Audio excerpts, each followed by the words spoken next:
Bonjour monsieur, est-ce que vous pouvez vous présenter s'il vous plaît? Bien sûr, donc je m'appelle Bertrand Thibert, je suis consultant en relations institutionnelles indépendant depuis quelques mois. Je suis également administrateur d'une banque mutualiste et je suis consul honoraire d'un petit pays des Balkans. Pourquoi avoir répondu à l'invitation de Virginie Nogara?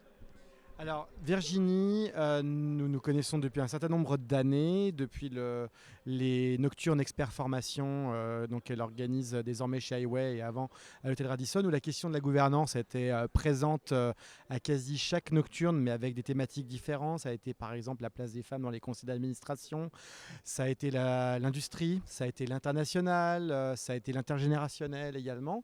Et au bout d'un moment, il a très vite germé dans son esprit l'idée, la nécessité même de devoir créer en fait un sommet qui rassemblait l'ensemble des informations qui avaient pu être disséminées lors de ces nocturnes.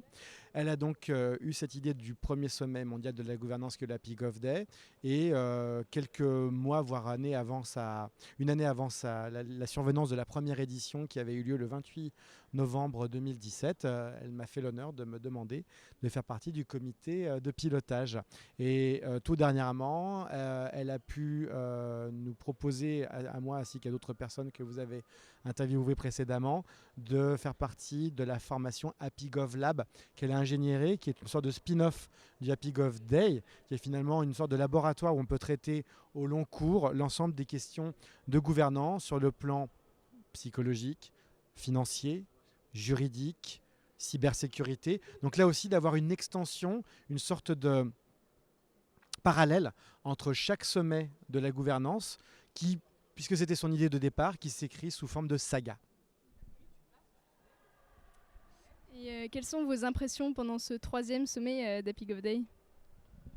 Eh bien, elles sont excellentes dans le sens où nous n'avons pas l'impression de réécrire à chaque fois la même histoire, mais bien de prolonger l'histoire, puisque l'ambition du HappyGov Day première édition était d'écrire ce que serait la gouvernance des années 2025-2030 pour les petits princes, c'est-à-dire pour vous. Mais on pense déjà à ceux qui ont déjà 2 ans de plus que vous, qui vont bientôt terminer leurs études et qui vont commencer à mettre en œuvre tout ce qu'ils ont déjà appris au cours de ce sommet. Les interventions sont à la fois alarmantes, mais dans le bon sens du terme, puisque si je prends le premier intervenant, Gilles Boeuf, à chaque fois qu'il a pu nous alerter sur les conséquences d'une mauvaise gestion des ressources naturelles, il nous a également donné des clés pour faire en sorte d'enrayer le processus qui est encore actuellement en cours et sur lequel chacun d'entre nous, individuellement et collectivement, devons agir pour empêcher que la catastrophe se produise déjà plus qu'elle se produit actuellement. Et pour terminer, quel message souhaitez-vous transmettre à ceux qui souhaiteraient nous rejoindre? Alors, venez au HappyGov Day et pas uniquement pour l'événement. Le HappyGov Day, ce n'est pas qu'un événement, c'est un état d'esprit, c'est presque une discipline. Vous pouvez bien sûr rejoindre les équipes qui organisent l'événement, mais l'événement comme point d'orgue, comme aboutissement d'un travail assez long qui aujourd'hui d'ailleurs se déroule à Lyon et l'an prochain se déroulera aussi à Montréal.